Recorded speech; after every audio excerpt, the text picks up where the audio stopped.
हम सभी जानते हैं कि पिछले कई सालों से यूएनएससी में वीटो पावर पाने के लिए पूरी ताकत लगा रहा है भारत। लेकिन भारत के इस सपने को चीन बार बार चकनाचूर कर देता है। तो ऐसे में सवाल है कि आखिर P5 की कुर्सी पर बैठे चीन को भारत कैसे सबक सिखाएगी, क्योंकि चीन के पास वीटो पावर है और वह किसी भी कीमत पर भारत को यूएनएससी में परमानेंट सीट हासिल होने नहीं देगा। चीन कई सालों से इस जीत पर अड्डा है। भले ही सूरज पश्चिम से उग जाए, लेकिन वह भारत को वीटो पावर नहीं देगा। चीन के इस आइडियल रवैया को देखते हुए विदेश मंत्री जयशंकर ने एक जबरदस्त चक्रव्यूह की रचना कर दी, जिसे ब्रह्मोस कार्ड कहा जा रहा है। आप सभी ने कभी तक तिब्बत कार्ड और ताइवान कार्ड सुना होगा, जिसके माध्यम से चीन का गर्दन दबाया जाता था। लेकिन अब मोदी और जयशंकर ने चीन के खिलाफ एक जबरदस्त ब्रह्मोस कार्ड शुरू कर दिया है। और यकीन मानिए, ब्रह्मोस कार्ड के कारण चीन भारत के सामने पूरी तरह से घुटने देख चुका है और वह भारत से अब भाई बहन वाले रिश्ते निभाना चाहता है। देखिए, चीन के तकरीबन 18 देश के साथ सीमा विवाद चल रहे हैं। भारत इन सभी 18 देश में ईएई पर ब्रह्मोस मिसाइल भेजने की तैयारी कर रहा है।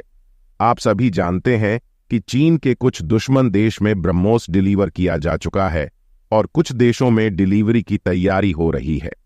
भारत के इस ब्रह्मोस कार्ड को देखकर चीन को अब समझ आ रहा है कि भारत को वीटो पावर देने से रोककर उसने अपने ही पैरों पर कुल्हाड़ी मार दी है, क्योंकि भारत एमटीसीआर का सदस्य है। इसलिए भारत चीन के दुश्मनों को 300 किलोमीटर से ज्यादा तक मार करने वाली मिसाइल भेज सकता है, जबकि चीन एमटीसीआर का सदस्य नहीं है। इसलिए वह 300 किलोमीटर से ज्यादा तक मार करने वाले मिसाइल नहीं भेज सकता है और भारत इस ग्रुप में चीन को घुसने ही नहीं देता, क्योंकि एमसीआर ग्रुप में भारत के पास वीटो पावर है। अब आप जरा सोच कर देखिए कि अगर चीन के सभी 18 दुश्मन अपने अपने ब्रह्मोस में 1-1 किलो परमाणु मसाला डालकर चीन पर छोड़ देंगे, तो फिर आगे क्या होगा? आप सभी इस बात की कल्पना कर सकते हैं और इसी कारण चीन भारत से खफा है। पिछले कुछ सालों तक ऐसा नहीं था। भारत बेहद आसानी से चीन के इशारों पर अपना सर झुका लिया करता था। हम चीन के हां में हां मिला लिया करते थे, लेकिन अब मोदी और जयशंकर की जोड़ी ने चीन का सर तोड़ने का प्लान तैयार किया है, जिसके कारण चीन घबराया हुआ है। खास करके विदेश मंत्री संत जयशंकर ने भारत को चीन, अमेरिका और रूस जैसे पावरफुल देश के सामने सर उठाकर जीना सिखाया। उन्होंने भारत का आत्मगौरव वापस लौटाया। भारत में लोगों को कभी उम्मीद नहीं थी कि चीन जैसा पावरफुल देश भारत के आगे घुटने टेक देगा। जब चीन से वीटो पावर लेने की बात आई, तो जयशंकर ने दिखा दिया कि भारत को वीटो पावर की अभी कोई जरूरत नहीं। और सबसे जरूरी बात तो यह है कि चीन के सामने नाक रगड़ने की कोई जरूरत नहीं है, बल्कि चीन के नाक में दम करने की सबसे ज्यादा जरूरत है। और इसी कारण उन्होंने ब्रह्मोस कार्ड खेलना शुरू कर दिया है। अक्सर यह कहा जाता है कि दुनिया झुकती है, बस झुकाने वाला चाहिए। ठीक उसी प्रकार चीन झुकाने के लिए तैयार था, लेकिन उसको झुकाने वाला विदेश मंत्री अब तक भारत को नहीं मिला था। आप सभी जानते हैं कि फिलीपींस ने हाल ही में भारत से ब्रह्मोस क्रूज मिसाइल खरीदी है और अब और ज्यादा हथियार खरीदने की तैयारी कर रहा है। फिलीपीन चीन का वह दुश्मन है जिसे जिनपिंग हर हाल में पीछे धकेलना चाहता है। जब चीन ताइवान पर हमला करेगा, तो उसे सबसे ज्यादा डिस्टर्बेंस फिलीपींस की तरफ से देखने को मिल सकती है। भारत इस वक्त साउथ चाइना सी में लगभग सभी देशों को ब्रह्मोस सप्लाई करने की तैयारी कर रहा है।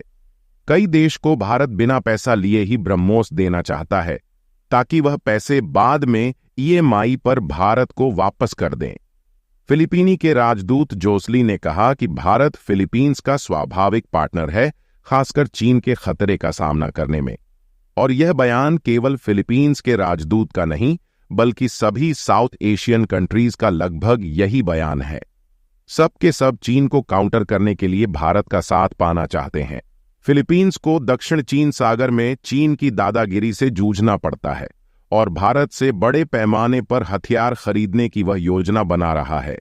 भारत भी फिलीपींस को हथियार सप्लाई करने के लिए बेचैन बैठा है। आने वाले समय में चीन को एहसास हो जाएगा कि उसने भारत के वीटो पावर को रोककर कितनी बड़ी गलती कर दी है। फिलीपींस के राष्ट्रपति मार्को जूनियर ने हरिजन 3 प्लान की घोषणा की है, जिसका उद्देश्य सेना को अत्यधिक बनाना है। इस प्लान के तहत वह ज्यादा से ज्यादा अधिक हथियार खरीदना चाहते हैं जो चीन को तुरंत सबक सिखा सके। फिलीपींस की सेवा पिछले 1 दशक से आधुनिकीकरण प्रोग्राम चला रही है और इसके लिए उन्होंने एक शॉपिंग लिस्ट बनाई।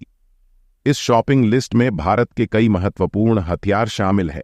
भारत फिलीपींस के सभी शॉपिंग लिस्ट को पूरा करने के लिए तैयार है और कुछ हथियार ईएमआई पर भी देने के लिए तैयार है। भारत के एग्रेसिव डिफेंस नीति को देखकर चीन को बुखार चढ़ गया है। वह बार बार एमटीसीआर में घुसने की कोशिश कर रहा है ताकि वह भी भारत के दुश्मनों को लंबे लंबे मिसाइल दे सके, लेकिन भारत हर बार उसके अरमानों पर पानी फेरते हुए 1664 में बिटो कर देता है, जिसके कारण चीन की एंट्री नहीं हो पा रही है। फिलीपींस के राजदूत जोसेलू को लेकर बयान दिए जा रहे हैं। उसे देखकर फिलीपींस के सारे पड़ोसी भारत से हथियार खरीदने को लेकर बेचैन हो रहे हैं, क्योंकि फिलीपींस के सभी पड़ोसियों को चीन से खतरा है। इस तरह से देखा जाए तो फिलीपींस और भारत के बीच रक्षा संबंध मजबूत हो रहे हैं। खासकर चीन के खतरे को देखते हुए फिलीपींस ने हाल ही में भारत से ब्रह्मोस सुपरसोनिक क्रूज मिसाइल खरीदी है, जो 37 करोड़ 50 लाख डॉलर की डील थी।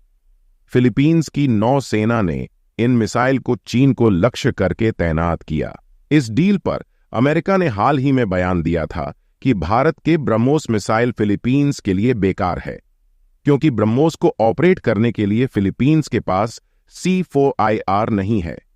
लेकिन अमेरिका ने ब्रह्मोस मिसाइल की आलोचना नहीं की।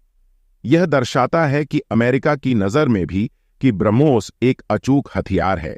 फिलीपींस के राजदूत ने यह भी संकेत दिया कि आने वाले समय में भारत के साथ कई बड़े रक्षा सौदे हो सकते हैं। फिलीपींस के अलावा चीन के लगभग सभी दुश्मनों तक भारत के की कई खूंखार हथियार पहुंचा जा रहे हैं। भारत के इस कूटनीति को देखकर चीन घबरा गया और वह भारत को शांत करने के लिए रोज रोज नए बयान देता है। कभी वह भारत के 5 शील समझौते को दोबारा स्टार्ट करने की मांग करता है, तो कभी भारत के साथ भाई बहन वाले रिश्ते कायम करने की कसम भी खाता है। और यह सब तभी संभव हो पाया जब इस जयशंकर ने अपना हंटर चलाया। जिस प्रकार भारत ने तिब्बत, ताइवान और ब्रह्मोस कार्ड खेला है, उसे देखते हुए अब लगता है कि अब चीन यूएन में भारत के वीटो पावर को रोकने की गलती नहीं करेगा।